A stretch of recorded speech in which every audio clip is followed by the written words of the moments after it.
Assalamualaikum warahmatullahi wabarakatuh dan selamat sejahtera semua. Saya dari kumpulan 13 hari ini akan membentangkan projek Occupational Safety and Health kami, yang saya akan memperkenalkan ahli kumpulan saya yang pertama bernama Muhammad Hazil Hakimi bin Amir, kedua Muhammad Hamizan Afiq bin Ahmad, dan yang terakhir saya sendiri yang Extia Minti Zulkifli. Buat pengaduan semua, kami telah melaksanakan projek kami di Kolej Kediaman Pelajar UTHM Kampus Cawangan Pagu. Jadi saya akan mulakan pembentangan saya pada hari ini dengan pengenalan kepada tempat kerja. Kawasan Kolej Kediaman Pelajar UTHM Kampus Cawangan Pagu sebagai lokasi kajian kami. Selepas beberapa pemerhatian, terdapat beberapa kesilapan yang boleh membahayakan dari sudut keselamatan dan kesihatan orang awam. Kami yakin tempat itu dapat diperbaiki dan ditambah baik supaya tiada unsur berbahaya. Matlamat projek kami adalah untuk memastikan keadaan kerja yang selamat dan sihat untuk pekerja dan penghuni dengan menetapkan dan menguatkan piawaian dan dengan menyediakan latihan jangkauan, pendidikan dan bantuan. Bahaya yang kami temui telah dikenal pasti secara terperinci mengikut spesifikasi Jabatan Keselamatan dan Kesihatan Pekerjaan.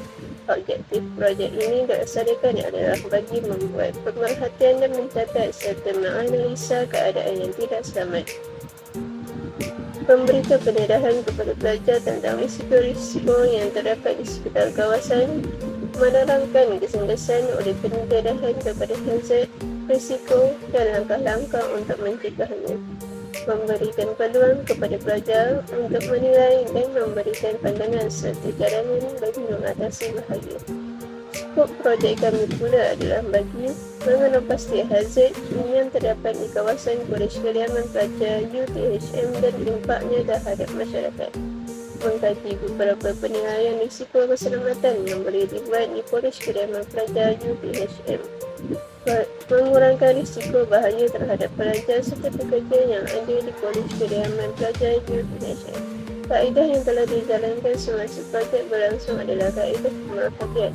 Kaedah ini telah dijalankan oleh kami semasa menyelidiki kawasan di dalam Kolej Kediaman Pagu untuk mengenal pasti bahaya yang boleh didapati. Seterusnya, kaedah pengumpulan data kami telah membahagikan tugas secara terperinci untuk mengumpulkan data masing-masing.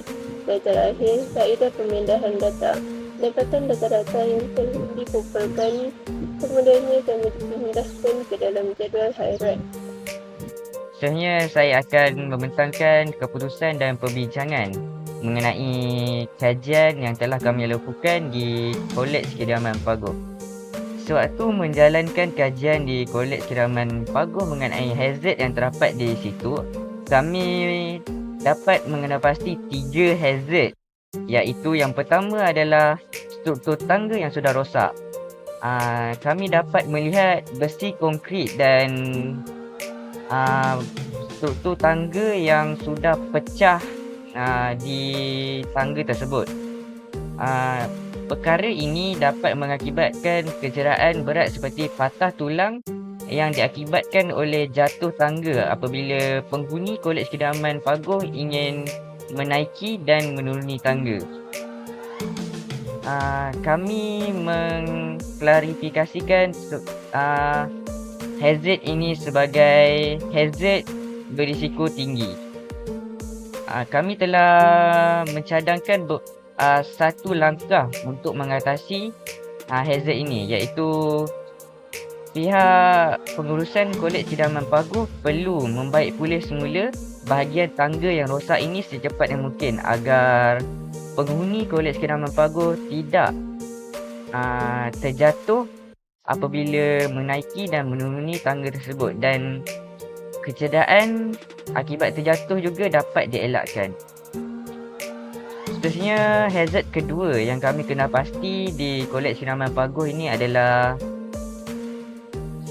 penyimpanan alat dan peralatan yang tidak baik. Sewaktu kami menjalankan penyiasatan di Kolej Kediaman Paguh, kami dapat melihat besi tiang kanopi yang bersepah dan tidak disimpan dengan betul di dalam stor atau bilik penyimpanan. Besi ini dapat menghalang laluan penghuni dan boleh membahayakan keselamatan penghuni dan mengakibatkan kecederaan yang boleh menyebabkan pendarahan. Sebagai langkah untuk mengatasi hazard ini, kami telah mencadangkan supaya pihak pengurusan Kolej Kediaman Paguh dapat menyimpan semula besi-besi tiang kanopi ini di tempat yang sepatutnya, seperti di dalam stor atau bilik penyimpanan. Seterusnya, hazard ketiga yang kami kena pasti adalah permukaan tangga yang licin. Hazard ini kami jumpai di Dewan A9 Kolej Kediaman Paguh. Permukaan tangga yang licin ini dapat mengakibatkan penghuni Kolej Kediaman Paguh tergelincir, lalu berlaku patah tulang atau pendarahan. Sebagai langkah untuk mengatasi hazard ini adalah dengan memasang susur tangan. Hal ini adalah perkara yang perlu dilakukan segera oleh pihak pengurusan Kolej Kediaman Paguh kerana cara memasang susur tangan sebagai langkah keselamatan adalah cara yang paling mudah untuk mengelakkan daripada jatuh tangga. Sebagai informasi tambahan, setiap tangga yang melebihi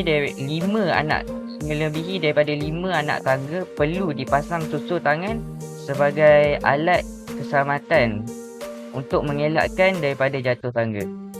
Kami telah mencatatkan hairat tersebut di dalam borang hairat yang mengandungi pengenalan pastian hazard, penilaian risiko dan kawalan risiko yang telah kami buat berdasarkan hazard yang kami kena pasti. Teruskan dengan penutup dan penambahbaikan.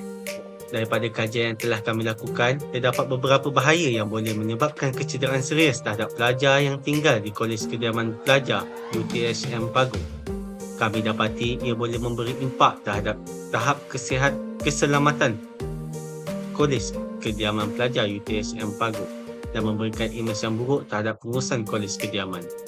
Cadangan penambahbaikan yang perlu dilakukan ialah membaik pula bahagian tangga yang rosak, menyimpan semula besi-besi tiang kanopi ke dalam bilik, menyimpan barang dan memasang susur tangan pada tangga.